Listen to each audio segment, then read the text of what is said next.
We're going to be starting off the show today by talking about the Boston Celtics dropping Game 2 as the Cleveland Cavaliers end up evening up the series.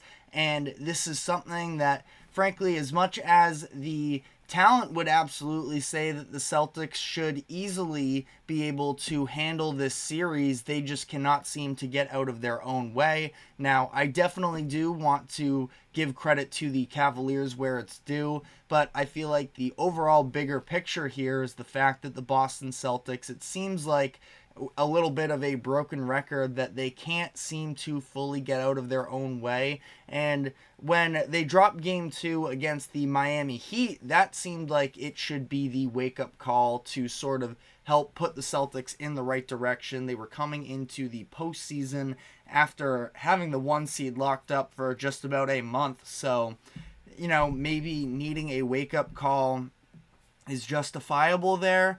And they have been dominant in just about every win that they've had in the playoffs so far. But still, they just can't seem to, actually have that mentality of, on a nightly basis, go out and do your job.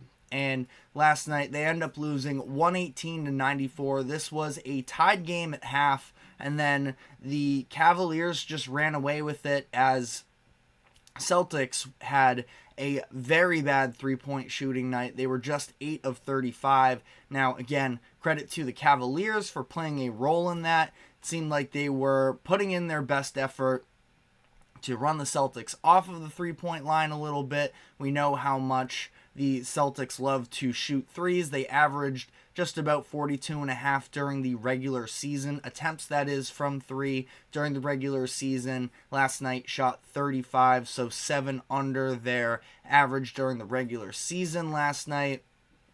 And it was just a poor performance from a lot of their key shooters. We saw Derek White sort of finally come back to earth. He was on an absolute heater from the end of that Miami series, even through Game 1. But last night, he really struggled from three. He was 1 of 3. Jaylen Brown was 0 of 6 as well. So at the end of the day, the 2024 version of the NBA is there's going to be three-point variance that sometimes is just unavoidable.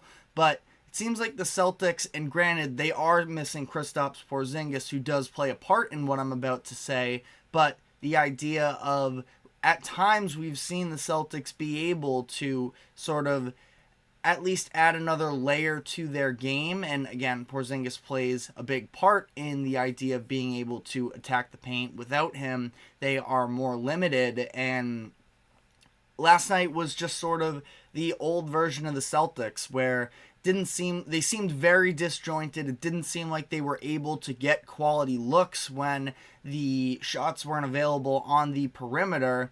And the Cavs were, like I mentioned, blitzing the Celtics very hard to run them off of the three-point line, and Evan Mobley had a tremendous game. Obviously, the offensive numbers are going to stick out for him. A career high in terms of a playoff performance, 21 points in this game. But just as importantly, he was playing a massive role for the Cavaliers on defense, where he was contesting just about everything at the rim and at times in that mid-range as well.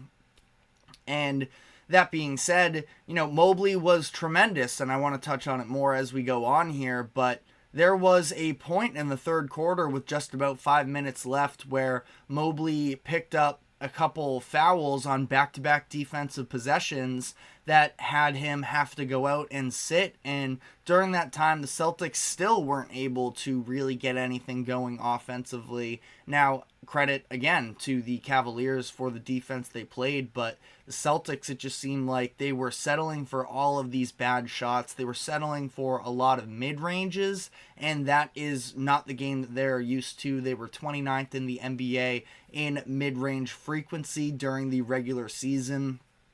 So, again, overall, it was just a very sloppy Celtics game. And the thing is, it wasn't even just they didn't even turn the ball over very often. They only turned it over, I believe it was 7 times in this game. So when I say sloppy, it's not that they were, giving the Cavaliers their opportunities. It was just the shot quality on a consistent basis wasn't there. The execution wasn't there.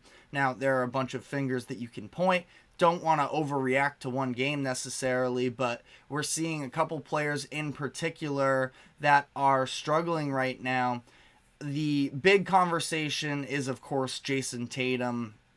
Now, I thought that he was fine last night again, where it's not that he put out a bad performance necessarily. 25 points, 7 rebounds, 6 assists. He did a lot of his damage from the free throw line, which was not a bad thing because he was driving in to the rim, and it was clear that he was frustrated with his finishing himself, and that's been a conversation for the past few games here.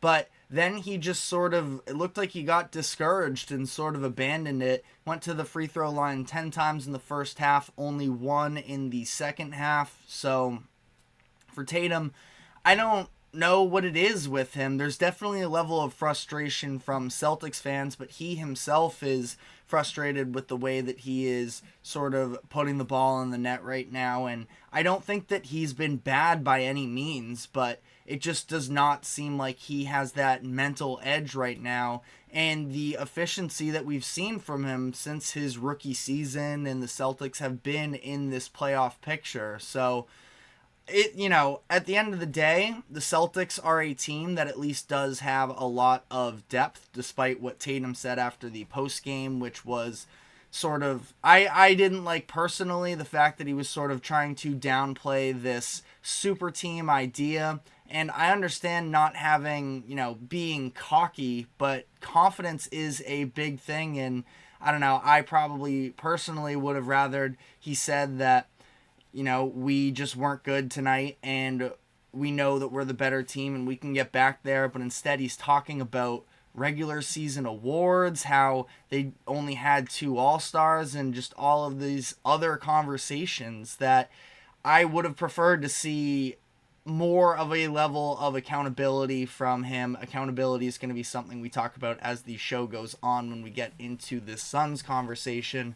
But, it is what it is right now for Tatum. Again, they can pass by for so long, considering the fact that they are the 1 seed in a less talented Eastern Conference. They don't necessarily need him to be the guy in terms of at least lead scoring every single game. But as the playoffs go on here, they are going to need him to perform more.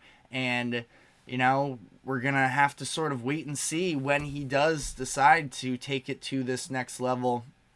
Other player briefly here, again, don't want to bury anybody, 7 or so games into the playoffs, but we are seeing some regression from Jrue Holiday. They gave him this contract extension right at the end of the regular season, and hasn't been great for him so far. And this is a story because historically Jrue Holiday has been somebody that has had a little bit of a reputation of falling off some when the postseason comes around. Throughout his career, his shooting splits 46% from the field, 37% from 3. Then when you get to the playoffs, dips down to 42% and 33%. So far through the first 7 playoff games, he is shooting 36-32 clips. So definitely not efficient. His finishing at the rim is just abysmal right now, and that's definitely a theme for a lot of the Celtics players right now. And like I said, credit Evan Mobley for the defense that he's been playing at the rim as well, but underwhelming for sure for the Celtics. But on the Cavs side of this equation as well, I love this game for Donovan Mitchell. He had a clear emphasis in the first half versus the second half of, in the first half, he wanted to help elevate his teammates, try and get them involved. It has been a lot of the Donovan Mitchell show to start off these playoffs, and he was trying to get the playmaking going a little bit more. Had 8 assists in this game, most he's had since early April. April 10th, I believe, was the exact date when they played the Memphis Grizzlies. And there were real struggles going on with these other players. Darius Garland, we've talked about the fact that his efficiency has been way down as of late, and he was able to have himself a little bit of a bounce back game thanks to Donovan Mitchell as well. Mitchell then, of course, when he felt like it was time to sort of step on the Celtics and pull away from this game. He got himself going in the third quarter again, was really feeling himself from three. And once he hit that banked three, where he was coming along the perimeter, it almost looked like he kind of stopped dead in his tracks because he was expecting Jaylen Brown, I should say, to carry his momentum through Mitchell and end up drawing the foul. Instead, he sort of shoots an awkward jump shot but ends up banking it in. I believe that was at the beginning of the fourth. I believe it was beginning of the fourth. Could have been. I know he also had that step back at the end of the third quarter as well. But at that point, it just felt like it was over for the Celtics, and just doesn't feel like they have that sort of mental makeup to be able to pull off these comebacks. But again, for Mitchell, loved what he did in this game. I thought the way that he and the Cavaliers as a whole really ran that pick and roll game, that was something that we were sort of looking at after game one. The fact that the Celtics were leaving a lot open on the 3-point line, and that was part of it, but also the fact that they were getting to the paint at will as well. And Celtics definitely need to sort of look at some of the lineup stuff with them. The double bigs of Luke Cornett and Al Horford, I just don't really understand what you're trying to do in those minutes, and especially because you're not taking away the paint. Evan Mobley has definitely enjoyed the matchup against Luke Cornett up to this point. Saw him getting himself going in the fourth quarter the other night. Now last night, like I mentioned, career high playoffs-wise, 21 points in this game, so that was great to see for him. Like I mentioned, Garland, especially in that third quarter, was getting the threes to fall as well. He ends up 5 of 8 from the field, 4 of 8 from 3. Still probably has another level to go up to, but at the same time, it was just baby steps here after some really rough Garland performances, and now they're going to go back to Cleveland, where they have been an incredible home team, at least through the Orlando Magic series, so they definitely have a chance to potentially, really put the pressure on the Boston Celtics. Now, interesting, again, when we talk about 3-point variance, the 2 times the Celtics have lost so far in this postseason have been with opponents shooting incredibly well from 3. It was a historic mark for the Miami Heat when they stole Game 2 from the Celtics. This time around, the Heat, when the starters left the game, they were 13 of 25 from 3, so they were also red hot, above 50%, but also, ultimately here, that's not too much of an excuse, because it's the Celtics being willing to give up these looks to the players they don't think are going to burn them, and you just can't give away these types of games. And I understand for the Cavaliers, they were 15th out of 16 playoff teams in terms of 3-point shooting heading into that Game 2 matchup, but you got to put some pressure on them, and you can't just give them these wide open looks, especially when you go back to Cleveland, where feels like the rim is just always a little bit bigger for that home team. So I don't think the Celtics are going to have too much of an issue coming back, but at the same time, this inconsistency that they have is definitely a cause for concern, whether you want to look at it from the perspective of this series or the playoffs as a whole. You look at in the Western Conference, where Anthony Edwards is giving quotes about how he just wants to kill everything in front of him, and Tatum is sort of downplaying the talent that is on the Celtics roster. It seems like not cut from the same cloth right now, and it is definitely a concern. We have these concerns about the Celtics just about every year. Seemed like maybe that Game 2 in the Heat series was the wake-up call, but Celtics come out flat again and are now headed into Cleveland needing to take at least one of them, but probably need to take both of them. I don't think that they should have too much of a problem doing so, but definitely a possibility. Let me know what you think in the comment section about the rest of this series. Their Game 3 matchup, if I can double check real quick, is going to be Saturday night, so we'll see how this plays out for them. But on that note, we are going to be taking our first break of the show, and when we come back on the other side, I want to talk about the late game from last night, which saw the Oklahoma City Thunder losing as well at home to the Dallas Mavericks. So stick with us, and we will be right back.